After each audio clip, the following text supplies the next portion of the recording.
Kathy, you must welcome Tesco's move, and great if you've got a child in a trolley, but if you've got a child running around, don't they just go up to that big aisle display at the end and go, can I have this huge bar? Well, the thing is that supermarkets, what they do really well is put temptation in our way. So it is fantastic that such a big supermarket has said, OK, we're actually going to help parents for once. We're not going to put all this pester power right at the place where kids have to queue with their parents. But as you say, kids are off running around the store and there are lots and lots and lots of little temptations that are left everywhere. It's called prompting impulse purchasing. So it's all the things you didn't quite plan to get that are just there for the grabbing. They have little cartoon characters on. They've been placed exactly where the kid will see them. So I'm afraid that's what supermarkets are particularly good at. Yeah. But it is fantastic that this really big supermarket is doing this for parents. And in fairness to Tesco, I mean, they do make a lot of money out of these promotions at the till and on the end of aisles, don't they? Impulse purchase is a hugely profitable business. I mean, the confectionery market is many billions of pounds. We think over half of that is done on impulse purchases. And the confectionery companies themselves will pay to be at the till. Yeah.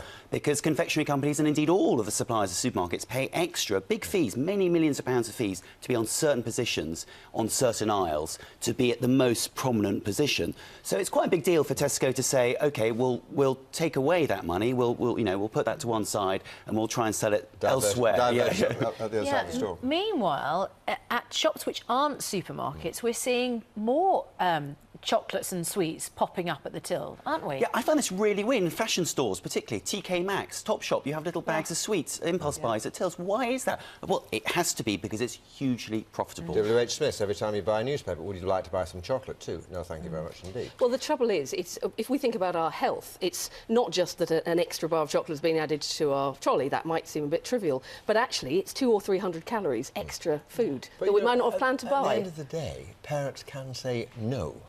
Of course they can, but the trouble is these shops are putting you in the position of always having to say no.